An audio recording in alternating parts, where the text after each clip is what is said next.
lo que busca la unidad 1 es tratar de mostrarles los derechos humanos ya no como una disciplina jurídica o un área del derecho, ¿no es cierto? Ustedes, por ejemplo, tienen derecho comercial, derecho consumidores, derecho aeronáutico, derecho penal. Entonces podríamos ser ramas del derecho. Y uno podría pensar que los derechos humanos también es una rama del derecho, ¿no? Y está bien, digamos, ¿por qué? Porque se habla de los propios conceptos, estándares, cómo se aplican, etc.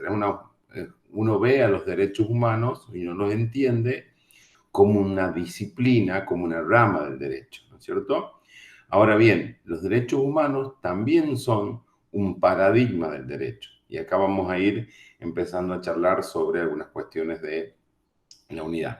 Un paradigma de derecho que lo vamos a desarrollar, que es una forma de ver y entender el derecho. Entonces, lo que tiene la unidad 4, y ustedes también esto está relacionado con la unidad 1, la 2, la 3 y ahora la 4, es que es como empezar a construir esa mirada, esa perspectiva, ese paradigma del derecho que implica los derechos humanos, que está reconocido en nuestro sistema jurídico y que ha tardado mucho en terminar de consolidarse como una forma de ver y entender el derecho. Eso es lo que vamos a hacer ahora. Por eso el derecho humano es tan central en el plan 2018 que ustedes van a tener. Nosotros en los objetivos de la unidad justamente es describir ese paradigma, ¿no es cierto? Y determinar e identificar cuáles son los principios que nos sirven a nosotros para ver y entender el derecho. Para la unidad 1, nosotros lo vamos a hacer hoy y vamos a tratar de mostrar cuáles son las tensiones entre los diferentes paradigmas o entre dos paradigmas que están sucediendo, ocurren, se complementan, pero también se tensionan en nuestra cultura jurídica. Digamos, el paradigma formalista del derecho y el paradigma de los derechos humanos. Ya van a ver ustedes cómo hay una relación o una tensión que nos lleva hasta decidir casos de una forma diferente. Para esta unidad, ustedes tienen en cuenta, tienen la bibliografía obligatoria. Nosotros lo que vamos a hacer acá es tocar diferentes puntos de cada uno de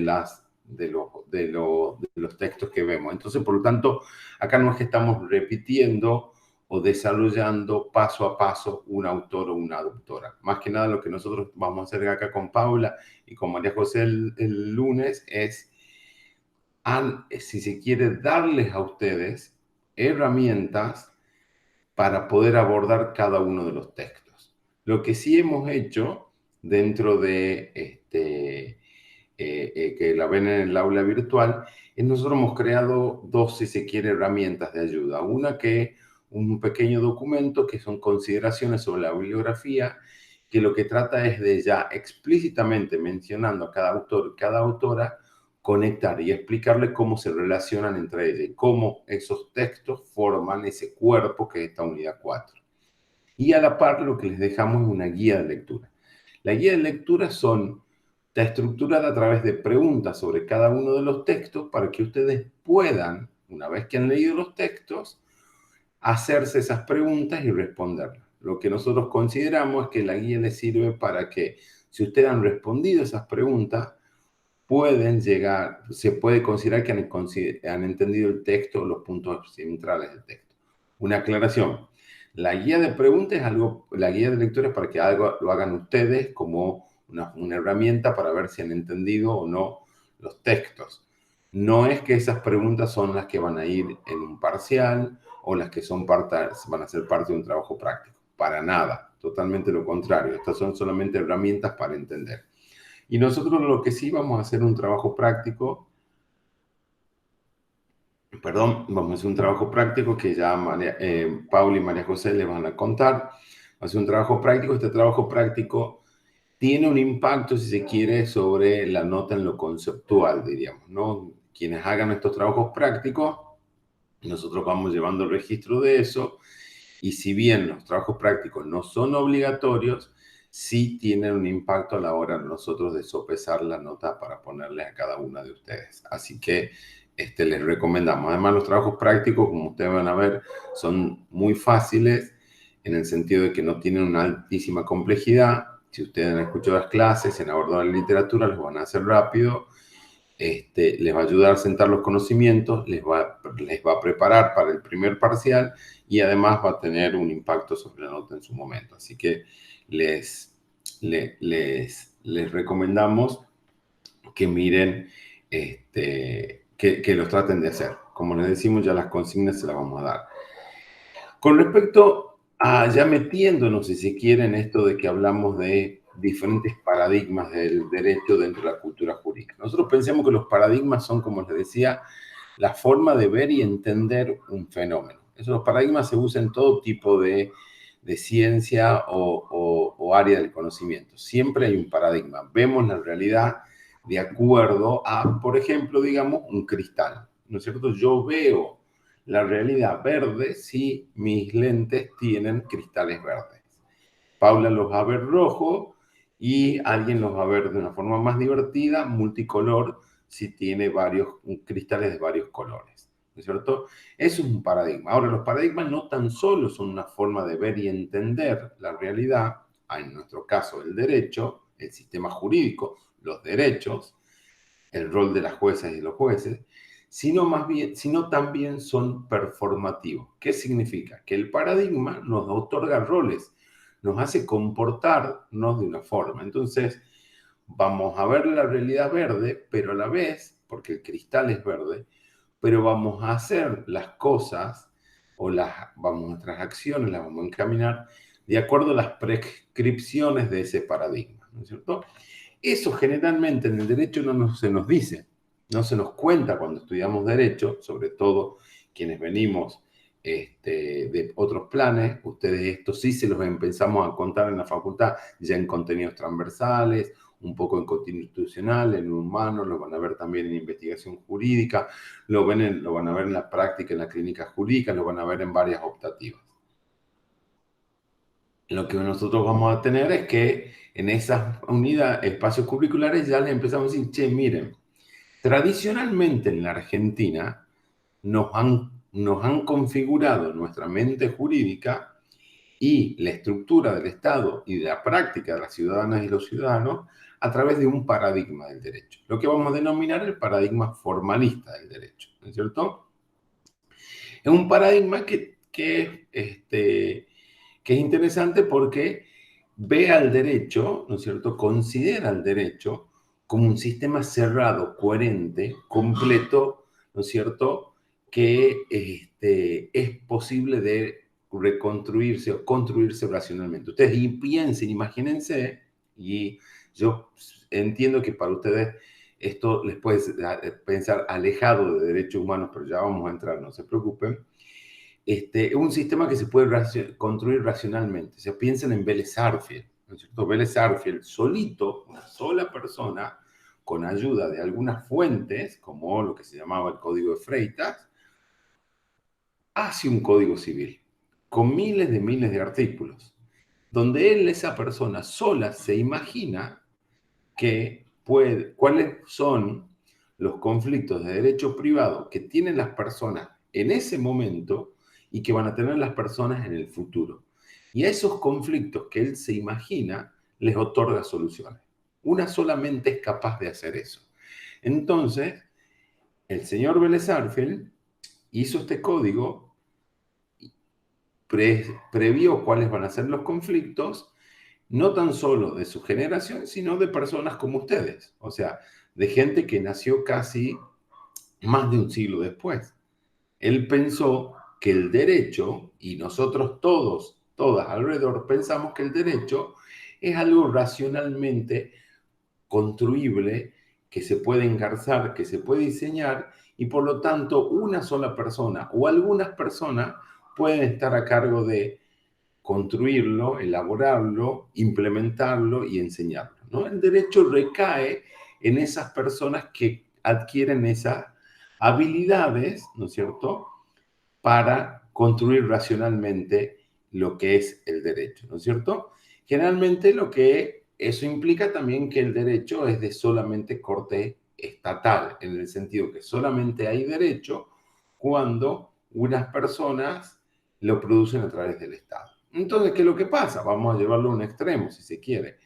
Un extremo que vamos a hablar de la esclavitud. ¿La esclavitud es legal? Sí, dirían muchas personas en el siglo XVII. ¿Por qué? Porque está en la ley. Y la ley es la que está escrita. Y la ley es la que nos dice qué es lo que es legal y qué es no. Entonces salta una filósofa, salta alguien de un movimiento social, salta alguien de un grupo de personas que se benefician de la esclavitud y dicen, no, miren, es injusta. No, no, no es injusta. La ley es justa, está ahí, está ahí. Solamente nosotros, quienes podemos entender el derecho, nos damos cuenta que la esclavitud es justa. Y salta todo ese otro grupo diciendo, no, miren, es injusta, va en contra de la dignidad de la persona. No podemos seguir sosteniendo esto. Miren, hasta que eso no sea ley, no esté en el derecho a la libertad para estas personas que están enmarcadas en el sistema de esclavitud, no existe. Miren qué fuerte el formalismo como nos plantea. Vamos ya viendo en una situación exagerada cómo tenemos una visión de que si el derecho se construye, lo saben algunas personas, se construye racionalmente y es de producción estatal, el derecho se reduce a algunas cosas, ¿no es cierto? Y el derecho tiene una pretensión de perfecto, diríamos, ¿no es cierto? El derecho implica que lo que yo hago, ¿no es cierto?, está bien porque está basado en el derecho. Y ahora bien, también eso implica que hay una coherencia interna del derecho, que la ven en el medio de este gráfico, que es la que dice, bueno, si hay algún problema, el derecho te va a ofrecer herramientas a vos para mejorarlo, ¿no es cierto? Entonces vamos a crear teorías interpretativas. Entonces cuando hay una laguna, una contradicción, va a haber reglas de reinterpretación o de acomodar el derecho, entonces nosotros lo vamos a poder acomodar. Entonces vemos un problema y el derecho lo solucionamos. O sea, nos empieza a preocupar mucho que el derecho se vea coherente. Nosotros le empezamos a rendir pleitesía al derecho. Ustedes lo habrán escuchado muchos colegas que hablan de esto de el derecho con mayúscula, esa pleitesía al derecho, ¿no es cierto? Eso implica que va a tener esa producción estatal y a la vez va a implicar siempre pensar que los jueces dictan sentencia de una forma neutral, que los jueces reciben los hechos del caso, van a la biblioteca jurídica de la jurisprudencia, la doctrina y la legislación, en sentido amplio, el derecho, y encuentran la solución al caso. ¿Quién es el juez? ¿Quién es la jueza? No tiene ninguna relevancia. O sea que, por ejemplo, ustedes que están educadas y educados en el Plan 2018, que cambia sustancialmente nuestra perspectiva de ver el derecho, porque incorpora varias cuestiones, incluidas las destrezas, que antes no las teníamos, la idea de que el derecho es un producto social y está en interacción con los otros elementos del derecho, los derechos humanos con paradigmas, etcétera, etcétera. Hay una forma completamente diferente de enseñar el derecho para la gente del Plan 2018 que, por ejemplo, para quienes hemos estudiado en el Plan 77. Bueno, que el Plan 77, por ejemplo, no hablaba de destrezas, no hablaba de investigación, no hablaba de derechos humanos, no teníamos derechos humanos para nada.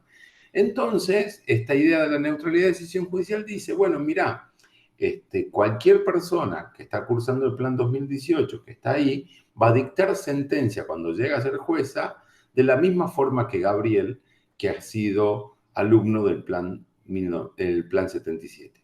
Es raro, diríamos, si son dos planes completamente diferentes, es muy factible que ustedes estén en condiciones de dictar sentencia de una forma diferente a la que yo pueda dictar sentencia.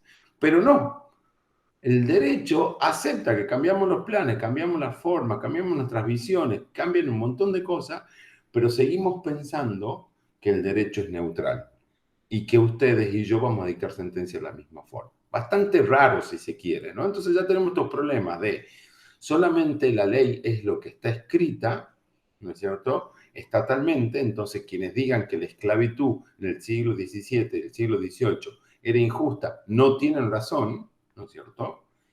Es coherente el derecho, por lo tanto el derecho es perfecto y no estamos forzados y forzadas a entenderlo al derecho como de la forma perfecta, ¿no es cierto?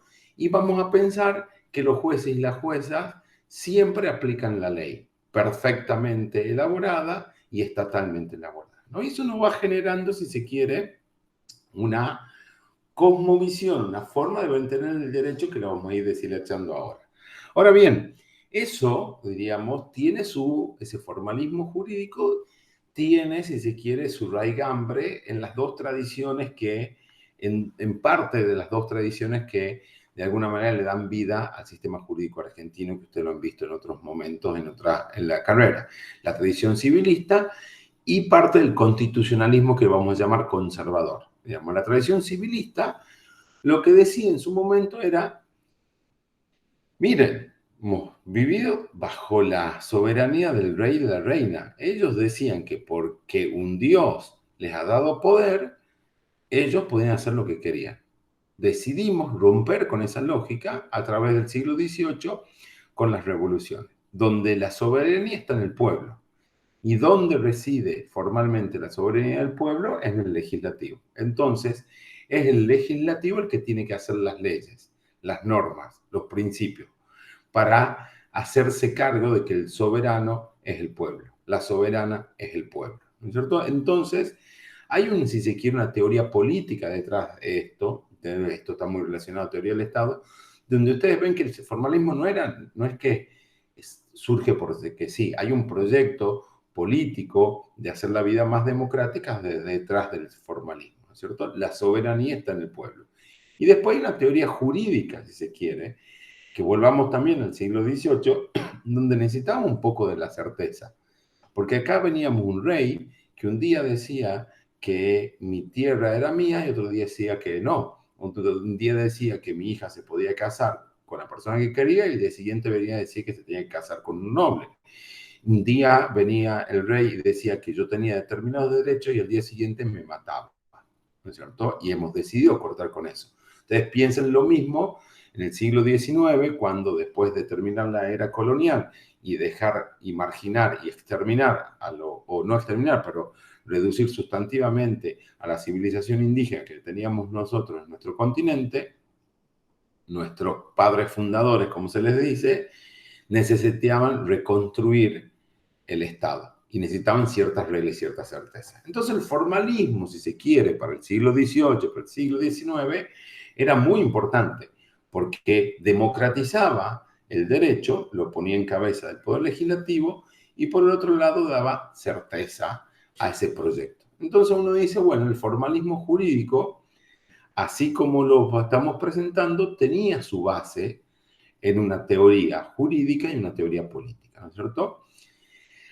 También ese formalismo jurídico en Latinoamérica y en Argentina tiene su visión, si se quiere, su raigambre en el constitucionalismo que vamos a llamar más conservador, que viene, si se quiere, de una rama en Estados Unidos, pero en líneas generales también de Europa, ¿no? Ese constitucionalismo le llamamos conservador porque tiene una visión, si se quiere, bastante individual de los derechos y una concepción débil de los derechos. Y después vamos a ir a la última, que es la división de los poderes, que está primera en la enunciación del PowerPoint. La visión individual de los derechos está relacionada en que hay una idea, y era muy buena y muy necesaria en su momento, de que el derecho y los derechos humanos hay un interés. ¿Quién es el interés? ¿Quién es la única parte interesada en la protección de los derechos? Son las personas, individualmente consideradas, ¿no es cierto? Yo necesitaba, de alguna manera, rebelarme ante ese proyecto monárquico que establecía que había un bien común representado en el rey, una visión colectiva. Y ahí empezamos a decir, no, miren, hay derechos individuales, derechos fundamentales, derechos humanos basados en la dignidad de las personas. Es el individuo, la mujer, el hombre, la persona, es la que está interesada. Y a ella les vamos a dar a esas personas todas esas herramientas necesarias para ir a defender y poner un escudo frente al proyecto o a la posición monárquica absolutista que teníamos en esas épocas en el mundo, que es muy bueno y muy necesario. Ahora, ¿qué pasó? Después de muchos años, muchas décadas, nos damos cuenta que esa visión individual de los derechos pierde la perspectiva colectiva. La perspectiva colectiva es donde hay un interés colectivo de la sociedad en que determinados o los derechos se protejan. Y ese interés colectivo tiene una implicancia en cómo hablamos y decimos qué son los derechos. Por ejemplo, vamos a pensar la libertad de expresión, que la vamos a dar en la unidad 11, creo, que la libertad de expresión que tiene su faz individual y su faz colectiva. ¿Qué esto implicaba? Que la faz individual, nosotros como ciudadanos y ciudadanas tenemos el derecho a expresarnos, a acceder a cierta información, a espacios de expresión, pero también una dimensión colectiva. Hay un fallo que es la Corte Suprema en el 2014, 2015, no me acuerdo, sobre el servicio, la llamada ley de medios, donde la Corte dice, ojo al piojo, también tenemos una dimensión colectiva de la libertad de expresión. Esa dimensión colectiva está en que la sociedad quiere que haya un acceso a la información y a la expresión y un ejercicio del derecho a la libertad de expresión, pero que haya una forma, si se quiere, de construir eso que a la sociedad le parece importante, que todos tengamos eso. O sea, ya no es tan solo que Gabriel ejerza su derecho, sino yo como sociedad quiero que Gabriel lo ejerza, si es que Gabriel lo quiere hacer. Y por lo tanto tengo que diseñar un sistema de cómo esto, de lo que es los servicios audiovisuales, televisión, radio, internet, etcétera, se estructura y se distribuya. Tiene que haber una pluralidad de voces, no tiene que haber monopolios u oligopolios, etcétera, etcétera. ¿Cierto? Entonces le agrega la dimensión colectiva. Esa dimensión colectiva también la tenemos en cuando hablamos, ustedes habrán visto en constitucional, van a ver en procesal también, las acciones individuales, las acciones colectivas, el habeas corpus colectivo, el amparo colectivo, eso ya son figuras que se incorporan en las constituciones, eso lo vamos a hablar más adelante. Entonces ustedes ven que esa visión individual de los derechos nos va dejando muchas cosas atrás. Una visión individual muy importante en su momento, pero que también va quedando de moda, va quedando fuera de moda, pero no porque nos guste o no nos guste, sino porque se protegen menos derechos. Y también el constitucionalismo, ese conservador de alguna forma, tiene una visión débil de los derechos. Débil en el sentido de que, claro, en su momento lo que nosotros, ¿qué necesitábamos como derechos humanos? Un escudo contra la opresión, que el Estado no me torture, que el Estado no me discrimine, que el Estado no me coarte mi libertad de expresión, que el Estado no viole mi propiedad privada. Necesitábamos que los derechos humanos se conformen como un escudo en contra de ese Estado que viene en contra de mis derechos, que es la idea de este absolutismo monárquico, si se quiere, las dictaduras militares en nuestra sociedad. Es una concepción poderosa de los derechos, ¿no? Como escudos frente al poder. Ahora, ¿qué nos damos cuenta? De que al desarrollar Estado, los derechos también implican no tan solo que el Estado no haga, no me viole el derecho a la libertad, no me torture, no me discrimine, etc. También necesito que el Estado haga cosas, ¿cierto? Entonces teníamos unas obligaciones negativas, que era el no hacer, frente a obligaciones positivas del hacer. El formalismo estaba como imbuido de este constitucionalismo conservador y nos decía que el Estado siempre no debía hacer. Hay otra perspectiva que la vamos a ir viendo, que el derecho tiene que hacer algo. Para que no se torturen en las cárceles, se debe hacer algo, se debe invertir en infraestructura, capacitar a guardia cárceles, establecer un mecanismo de denuncia y de protección de derechos para quienes están privados de la libertad, etcétera, etcétera. Hay un hacer, ¿no es cierto? Hay obligaciones positivas. Entonces, cuando hablamos del formalismo jurídico, tiene una teoría política y teoría jurídica que era muy importante en determinado momento. Y tiene una perspectiva de los derechos muy importante que era para esos tiempos. Ahora nos vamos viendo que mantener eso nos va quedando corto en base a todo lo que hablamos de la complejidad de la sociedad. Y obviamente todo eso implicaba también dar esta idea de la división de poderes muy estricta, ¿no es cierto? En donde solamente los poderes del Estado se controlan en sí mismos, digamos. Y hay una clara división entre cuáles son las cuestiones políticas y las cuestiones jurídicas. Entonces los jueces y las juezas no podían meterse a cuestiones políticas. Y por lo tanto permitían que confisquen ahorros en los bancos, que se establezca estado de sitio de una forma irregular, etcétera, etcétera. ¿Por qué? Porque lo dice el poder. Ya lo vamos a ver un poquito más. Entonces, ustedes van viendo que esta idea de producción estatal, coherencia interna, neutralidad, basada en dos tradiciones, nos va llevando, si se quiere, a pensar en una visión del derecho que tiene un impacto sobre cómo protegemos los derechos, ¿no es cierto? Y en el formalismo jurídico así armado, la preocupación principal siempre va a ser el derecho, porque es tan importante el derecho, mostrarlo coherente, cerrado, perfecto, y vamos construyendo una pleitesía, si se quiere, al derecho. Y el derecho siempre se va a considerar, ¿no es cierto?, de alguna manera ubicado en el texto de la ley y por fuera de la cultura, la sociedad, la política. Porque se lo cree como esa cosa, como el sol, digamos. El sol no importa qué es lo que piensen ustedes del sol. El sol sigue siendo el sol. Está ya lejos, digamos. Está bastante lejos, ¿no es cierto? Lo tenemos que proteger, ¿no es cierto? Y eso tiene un impacto sobre muchas cuestiones, diríamos, muchas cuestiones de cómo nosotros, por ejemplo, concebimos el rol de los jueces. El rol de los jueces, desde el formalismo jurídico, se concibe como la boca de la ley, en el sentido que los jueces lo único que pueden hacer es dictar sentencia de acuerdo a lo que dice la biblioteca jurídica. Eso sería un ideal, pero en la realidad eso no pasa. Pero creemos que los jueces solamente, no importa si es una jueza mujer, si es un juez varón, si es una jueza de 70 años o un juez de 37, no importa quién es ese juez, siempre van a expresar lo que dice la ley. Y en el mejor de los casos van a reinterpretar de acuerdo a normas específicas de interpretación, ¿no es cierto?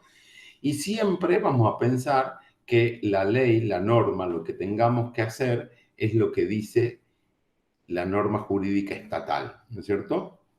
Y nosotros, y el derecho, y los jueces y las juezas siempre van a resolver conflictos individuales, nunca colectivos, nunca la dimensión colectiva o la protección colectiva de los derechos, ¿no? Es como, ustedes van viendo cómo ya ese formalismo va tallando, si se quiere, este rol de los jueces. Y ahí ustedes lo van a ver un poco más en el texto, diríamos, ¿qué es lo que sucede? De ahí dejamos de lado un montón de cuestiones en base a esta idea de la protección del derecho, la pleitesía del derecho. Usted puede, este formalismo jurídico también tiene un impacto, por ejemplo, sobre la forma en que damos clase.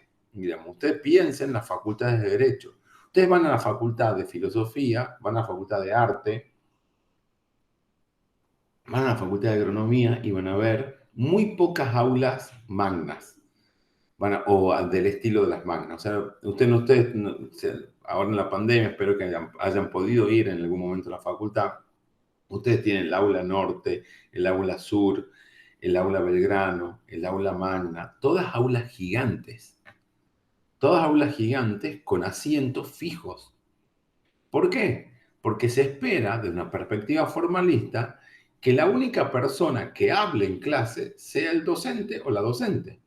Y que todas las demás personas escuchen, no discutan, no interactúen entre ellas, ¿no es cierto? ¿Por qué? Porque el derecho es la norma y solamente algunas pocas personas saben de derecho, que son las capaces de ir a estudiar memorísticamente la norma e ir y transmitirla en clase. Y en clase no importa si hay 2, 5, 10, 15, 24 o 400. A mí lo que único me importa como docente es que estén callados y calladas y que no se den vuelta o se muevan para discutir con sus alumnos y sus alumnas. ¿Por qué? Porque el derecho está ahí, en la boca del docente, como pensamos que está en la boca de la jueza. ¿Se entiende? Entonces, miren cómo configura el formalismo en nuestras prácticas. Yo no quiero que ustedes discutan en clase, yo quiero que ustedes absorban lo que yo les doy. Por eso también, ¿cómo evaluamos? Con muy pocos trabajos prácticos, con un bolillero, con que usted me repita la norma de forma memorística o lo que dice la doctrina de forma memorística, porque ya está, eso es el derecho, así se enseña. Miren qué fuerte, digamos, no tan solo el formalismo performa, o sea, otorga roles y funciones a las jueces y a los jueces, sino también a el docente, la docente y las estudiantes y los estudiantes. Miren qué fuerte esa cosa de que el derecho es algo perfecto, científicamente reconstruible, de producción estatal y que solamente puede ser adquirido memorísticamente. Por eso también se escribe muchas veces tan difíciles. ¿Ustedes qué han visto? ¿Las sentencias son fáciles de leer? No, que es una locura. No, porque es técnica jurídica, es algo científico, es algo alejado del sentido común. Y entonces ahí ya empezamos a tener ciertos problemas. Nosotros, este constitucionalismo conservador, que les decíamos, tenía a ver, a la par de ese formalismo se va desarrollando una visión porque ustedes acuérdense que nuestro sistema no es solamente continental civilista, hemos puesto una constitución. Entonces, ¿cómo hacemos para convivir con un formalismo jurídico que tiene una fuerte raigambre continental, donde nace, si se quiere, el formalismo jurídico? ¿Cómo lo hacemos vivir con un sistema constitucional? Bueno, entonces hemos adoptado una práctica, un constitucionalismo de una forma conservadora, si se quiere, ¿cierto? Y ese constitucionalismo conservador tiene esa visión individual de los derechos, la concepción débil de los derechos, los remedios, los problemas que los jueces van a otorgar a la sociedad cuando tengan conflictos siempre va a ser individual, nunca de política pública, ¿no es cierto? Y vamos a tener esta idea, diríamos, que el derecho se construye por disciplinas fragmentadas. ¿Por qué? Porque el derecho no interactúa en conjunto, en convergencia, sino en disciplinas. Por eso enseñamos solamente civil, solamente penal, etc. Y no pensamos que hay una transversalidad. No hay algo que sea transversal que vamos a llegar. Derechos humanos con paradigma es la propuesta transversal. Y ya la vamos a charlar un poquito, ¿no es cierto? Esto termina siendo, ¿no es cierto?, el resumen, si se quiere, del formalismo jurídico. El derecho es la ley, los códigos, la norma, no van a ser principios, no van a ser valores, diríamos. Y ojo, porque el derecho como ley, como código, como norma, está muy pensada en contra de la idea de, por ejemplo, tratados, donde los tratados, el articulado es más de principios que de reglas. Ya vamos a ver un poquito de eso. Al derecho lo construyen solamente los jueces, los juristas, legisladores, ¿no es cierto? Y al derecho solamente lo enseñan los docentes. Ustedes miren cómo esto tiene una perspectiva de qué es el derecho, cómo se construye el derecho, quiénes lo practican y el impacto que tiene sobre la protección de los derechos, ¿no es cierto? Y el Código Civil se propone, y esto quizás a ustedes no lo vean tan nítidamente, pero es muy fuerte en nuestra cultura jurídica, se propone como el instrumento jurídico más relevante, ¿no es cierto? Frente a eso, ¿no es cierto? Frente a eso, surge en el mundo, sobre todo, ya lo han visto en la unidad 1 y en la unidad 2, después del Holocausto, surge una visión de, che, ¿qué estamos haciendo como sociedad? ¿Qué estamos haciendo con el Estado? ¿Qué estamos haciendo con las instituciones políticas? ¿Qué significa esto de que el formalismo jurídico nos hemos hecho un andamiaje estatal que le rinde pleitesía al derecho?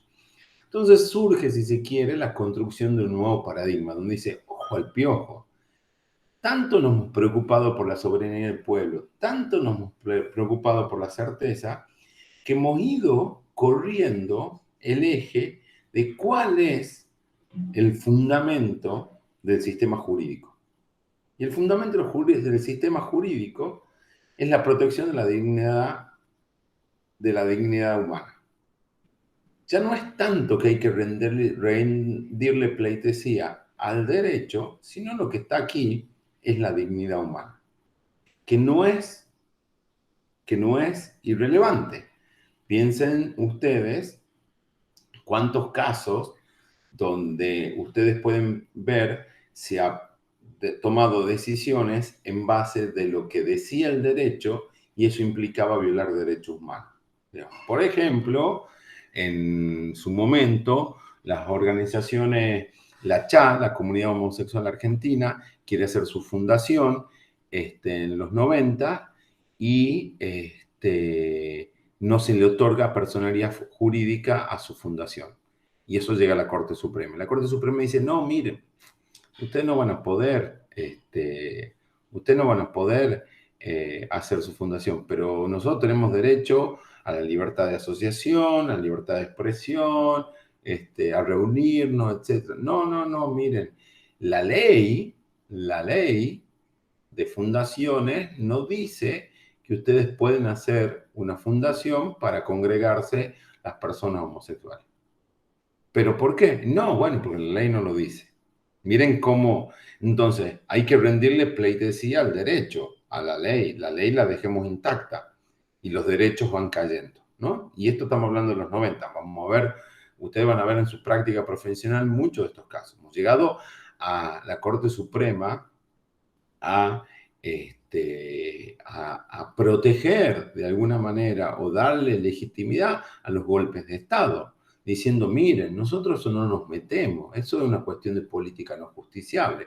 Al poder llegaron estos señores, por las armas, no sé cómo llegaron, yo no me meto, y ahora están sentados en la Casa Rosada, y ellos dictan decreto. Y bueno, el poder, los decretos están ahí, yo no puedo hacerme la tonta, dice la Corte, y están ahí, y son parte del sistema jurídico, y por lo tanto le damos legitimidad. La llamada doctrina de facto, que se inaugura en 1930 y dura hasta 1980, en los 90 la retoma la Corte Suprema y en los 2000 la vuelve a tirar abajo la Corte Suprema. Miren qué fuerte, no estamos hablando de cuentos de hadas de 1960, de 1650. Estamos hablando de un pasado muy actual, digamos, ¿no? Entonces, tenemos que, frente a esa construcción, ese paradigma, el derecho empieza a decir otro paradigma, que es el de los derechos humanos, del constitucionalismo, o el nuevo constitucionalismo, que dice, ojo al piojo, acá el derecho está basado en la dignidad humana, y eso implica que repensemos cuál es la ley, dónde está la ley, dónde están los derechos y cómo el Estado debe proteger los derechos y de cómo nos pensamos nosotros, docente, jueza, ciudadanos, ciudadanas, ¿no? Entonces empieza a cambiar. ¿Y qué es lo que cambia también? Es la idea de que el derecho, bajo el formalismo, estaba construido sobre reglas. Las reglas son estrictas. Usted, Juanita, haga B, A, y si no, va a recibir B, ¿no es cierto? Ahora, el sistema de protección de la dignidad de la persona es un sistema de principios. Son principios que proponen algo y reinterpretan algo. Ustedes vamos a ir al Código Civil, ya después un poco vamos a hablar de esto con Paula. El Código Civil incorpora el artículo 2 que dice que todo el derecho derecho privado se tiene que reinterpretar a la luz de principios de derechos humanos. Miren cómo cambia. Antes el derecho civil se tenía que interpretar de acuerdo a las propias normas del derecho privado. Y ahora, y esto de la fragmentación, derecho privado, derecho constitucional o derecho humano por aparte. Y ahora el Código Civil dice, no, no, no, transversalmente los derechos humanos. Eso lo dice el Código Civil ahora, pero ya lo decía la Constitución antes y lo venía proponiendo la Corte Suprema antes, pero recién ahora está sucediendo, ¿cierto? Entonces, este sistema de principios incorpora la idea de que hay ciertos principios, que son los principios de derechos humanos, que son normas jurídicas, pero a la vez son principios que nos sirven para interpretar el orden jurídico en el cual se basa nuestro sistema jurídico. Obviamente, ese paradigma también amplía la Carta de Derechos, ¿no es cierto? Nosotros ahora, ¿por qué? Porque los derechos humanos se consideraban unos cuantos generalmente. Las constituciones eran chiquitas. Vamos a la constitución que tenemos actual vigente. La Argentina, hasta 1994, era una constitución con una carta de derechos bastante restringida. Después del 94 se incorporan los tratados internacionales de derechos humanos, se incorporan instrumentos y deja la posibilidad de incorporarse nuevos instrumentos de derechos humanos y eso hace que tengamos muchos más derechos. Empezamos a ver que hay algunas cuestiones que son de la dignidad de las personas y por lo tanto vamos a tener derecho a la salud, derecho al ambiente, derecho a la participación, a la propiedad privada, a la libertad de expresión, a la integridad física y esos van a tener que estar en una cúspide. ¿no es cierto? Que es la cima de nuestro sistema jurídico. Entonces íbamos a tener una amplia carta de derechos. Ya no van a quedar determinados por las normas por abajo, van a quedar determinados por la norma suprema, digamos, ¿no es cierto? Ahora bien, hay un impacto muy fuerte respecto de cómo interpretamos el sistema jurídico. El formalismo jurídico decía, miren, che, sabemos que puede haber lagunas, puede haber incongruencias, puede haber cositas que no están claras. Entonces vamos a proponer reglas interpretativas. Ustedes habrán visto en constitucional, lo van a ver en otras disciplinas, donde, por ejemplo, se propone, vamos a interpretar esta norma teniendo en cuenta el sentido común de las palabras. Vamos a interpretar esta norma teniendo en cuenta el espíritu del legislador, porque siempre se pensaba que los legisladores eran varoncitos, el espíritu del legislador, ¿no es cierto? Entonces vamos a ir a ver qué decía los fundamentos de la ley. Vamos a utilizar una interpretación más formalista, cuál es la letra específica de la norma, ¿no? Entonces, para solucionar los problemas, había técnicas interpretativas que se creaban. Ahora bien, el paradigma de derecho dice, no, no, no, ojo al piojo. Hay principios de derechos humanos que son los que tenemos que utilizar para resolver las lagunas, contradicciones, ineficacias del derecho. Hay principios que son muy fuertes. Por ejemplo, el principio pro persona, el principio de no regresividad, que ustedes lo van a tener más desarrollado en el texto de Gloisic, el principio de no discriminación y de igualdad, que lo han visto con la doctora López, o lo van a ver con la doctora López la semana que viene, el jueves, van a empezar a verlo. Son todas formas de que te dicen, ya no está esa cosita de que tenemos 39 técnicas interpretativas. No, no, no, no. Esas técnicas interpretativas dependen de una técnica interpretativa superior, valorativamente, moralmente superior, moral en el sentido político, que son los principios de derechos humanos. Ya no hay margen para discutir. Ustedes tienen que interpretar el derecho de esa forma. Miren qué fuerte, diríamos, ¿no?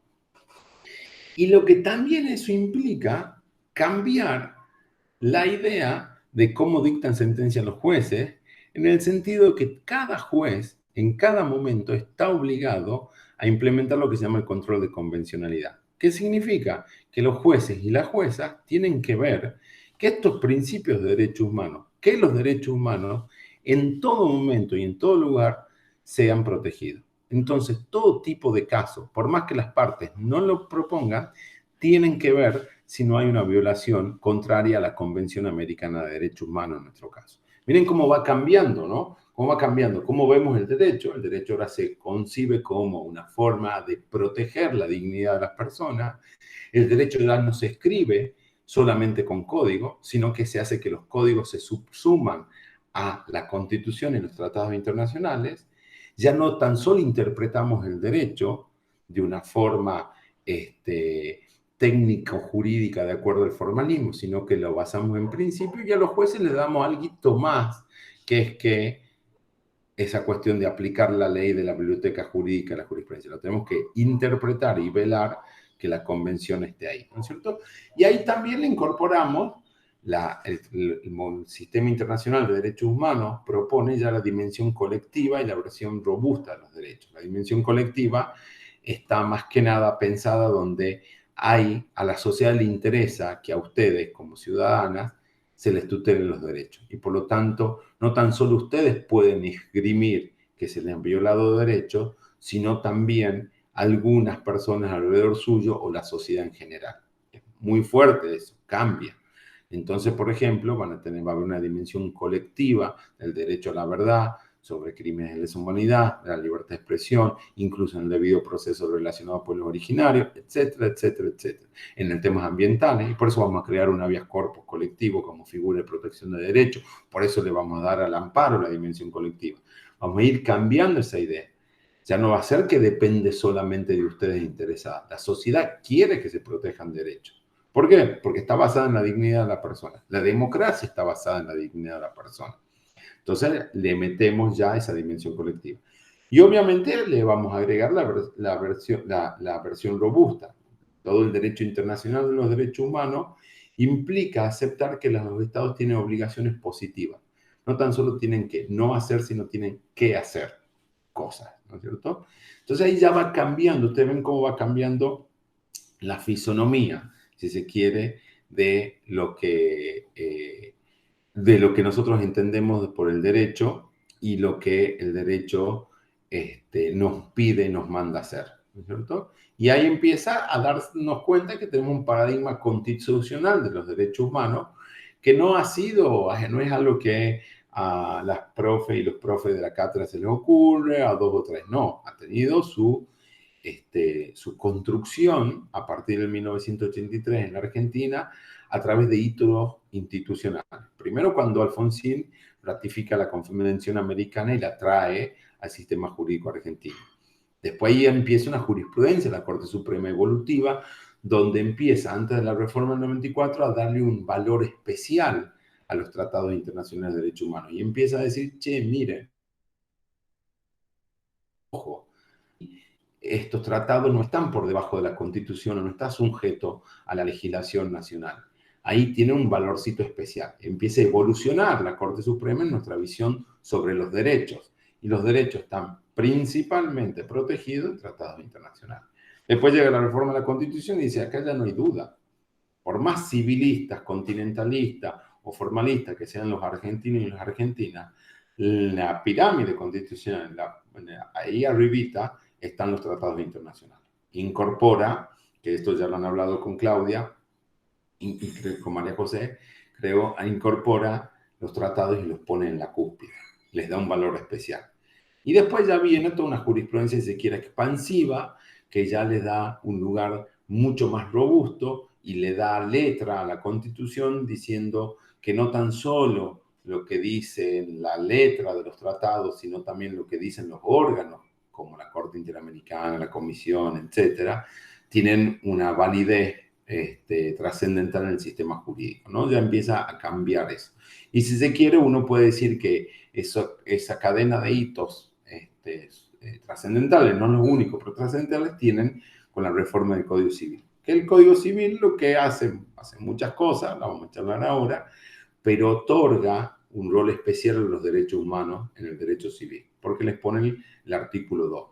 Hace explícito lo que, o hace manifiestamente explícito algo que ya sabíamos, que el sistema jurídico argentino se basa en un sistema de principios donde la protección de la dignidad humana tiene que regir cualquier norma jurídica. Y pone el artículo 2. Por eso ahora, hoy por hoy, ustedes ven que derechos humanos se estudia cuando hablamos de tributario, de consumidores, de penal, etcétera. Ya empieza, se rompe con esa fragmentación de las disciplinas del derecho. Empieza una transversalización. Empezamos a pensar que cuándo y cómo se están violando derechos, se pueden proteger derechos en el derecho tributario, en el derecho laboral. Cosa que el sentido común nos llevaba a pensar que esto tenía que suceder, pero lamentablemente la práctica jurídica no nos permitía. ¿Cierto? Entonces, si se quiere, se produce un fenómeno de la constitucionalización del derecho. La constitucionalización del derecho, que es la que está basada en la internacionalización, que es o de alguna manera la incorporación del sistema internacional de derechos humanos de una forma, ya no tan solo en la Constitución, sino una transversalidad a toda la práctica jurídica. No sé si querés comentar algo, Pau, acá. Sí, bueno, más que nada al respecto sobre la influencia que ha tenido este paradigma de los derechos humanos que nos invita, nos lleva a que nos ocupemos y también nos preocupemos por pensar, repensar e interpretar el derecho o el ordenamiento jurídico en sí.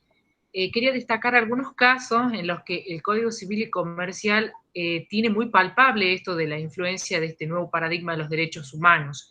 Y ahí tenemos, por ejemplo, la concepción que ha incorporado respecto a la capacidad de ejercicio como regla, ¿sí? Y la necesidad de tener que justificar y argumentar cuando uno restringe la capacidad de esa persona, ¿no? También ha incorporado normas relativas, por ejemplo, a las uniones convivenciales, le ha dado un marco jurídico a las uniones de hecho que antes no las tenía, e incluso el Código de Vélez no había regulado sobre el matrimonio, digamos, sino que después se habían incorporado por una ley aparte, ¿sí? Y también ha incorporado normas que comprenden el matrimonio igualitario. Y de ahí, en ese capítulo, ha consagrado de manera explícita el principio de la no discriminación, al establecer que ninguna norma del Código Civil y Comercial puede ser aplicada o interpretada en el sentido de tener que limitar, suprimir, excluir los derechos y las obligaciones, la igualdad de los derechos y de las obligaciones de las personas sin distinción de sexo alguno. También esta concepción del niño como sujeto de derecho, de los niños y de las niñas como sujeto de derecho, y ese cúmulo de derechos que le da respecto a la participación en los procesos, a ser escuchado, implica una fuerte influencia del paradigma de los derechos humanos, porque viene de alguna forma a poner a la persona y a la dignidad de la persona en el centro y a tutelar la dignidad de la persona humana. Entonces, estos son algunos de los supuestos, algunos de los casos que el Código Civil y Comercial, ¿sí?, ha incorporado y donde es muy notable y muy palpable esta influencia, esta repercusión que ha tenido el paradigma de los derechos humanos como una forma de ver, entender e interpretar el ordenamiento jurídico en sí. Y también muchas otras normas que tienen que ver con los derechos de incidencia colectiva, los derechos del consumidor, la tutela de la parte más débil, normas relativas al medio ambiente, con una visión de algo colectivo, ¿no? Entonces, esos son algunos de los ejemplos donde es muy notorio esto de la influencia y de la repercusión fuerte que ha tenido la dignidad de la persona humana como el anclaje o como el paradigma, ¿sí?, para entender todo el sistema jurídico. Buenísimo. Bueno, ven cómo ahí Pau les pone bien claro, diríamos, como ejemplos, cómo esto, la reinterpretación del derecho y ya que en el derecho no se entiende fragmentado, ¿no? Hay un cruce, hay una transversalización que viene de la mano de los derechos humanos. Ya nos vamos a ir acercando al final para que no les aburra mucho. Es difícil mantener una clase asincrónica, sobre todo para ustedes, no para nosotros. Ustedes han visto que nos gusta hablar mucho, pero sabemos que se cansan. El punto es que traten de ver aquí estas dos tensiones, diríamos, ¿no? Cómo hay diferentes misiones. Para un lado, paradigma formalista, la misión es proteger la certeza, la coherencia del derecho. Para el paradigma de los derechos está más que nada la protección de la persona, la dignidad. Vamos a hablar de pluralidad interpretativa, nosotros en el pluralismo, pero vamos a tener principios interpretativos rectores en el derecho humano. Y así vamos a tener una diferente, por lo menos en 5 dimensiones, diferencias muy palpables, digamos.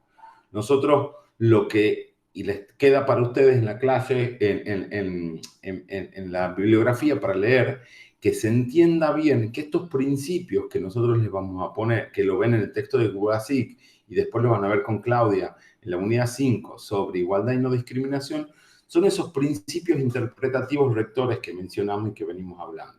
Ahora, esos son grandes principios, pero cada uno de los derechos humanos también, que están en diferentes tratados, se convierten en principios interpretativos. Tienen este doble juego, el juego de ser una disciplina del derecho, pero a la vez ser un paradigma interpretativo.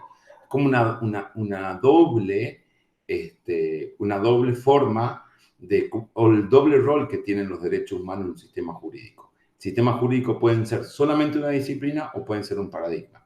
Afortunadamente, para aquellos que creen que el derecho tiene que tutelar la dignidad de las personas, Argentina hace mucho tiempo ha decidido que los derechos humanos sean un paradigma de ver, entender y practicar el derecho. Obviamente ese paradigma entra en tensión con un paradigma que lleva más de 150 años o 200 años en nuestro sistema jurídico y en el mundo, y que se da una tensión. Es importante verla y entenderla, y qué cosas del formalismo jurídico pueden nutrir al nuevo paradigma constitucional de los derechos humanos que hoy por hoy tendría o que tiene la vocación y está siendo el paradigma dominante, de ver qué es el derecho, de entenderlo y practicarlo, para que la pleitesía ya no sea la pleitesía al derecho, sino que agreguemos la S y la pleitesía sea a los derechos. Esa es la base de la unidad 4. Esperamos que les haya sido amena, por lo menos, la clase asincrónica, y nos vemos el lunes que viene para nuestra clase sincrónica. ¿Algo que agregar, Pau? No, absolutamente nada, solamente destacar la importancia que tiene en el ejercicio y en la praxis jurídica esta influencia fuerte que tiene el hecho del paradigma de los derechos humanos, de tutelar la dignidad humana. Siempre ocurre que, como en determinadas situaciones, estoy analizando y pensando cuánta dignidad humana estoy tutelando acá. Eso nada. Bueno, muy buen cierre. Muchísimas gracias a todos y todas. Por favor, no duden en comunicarse con nosotros. Mil disculpas por no hacerla sincrónica. Y bueno, ya nos estaremos viendo la semana que viene, el lunes. Muchas gracias. Hasta luego. Muchas gracias.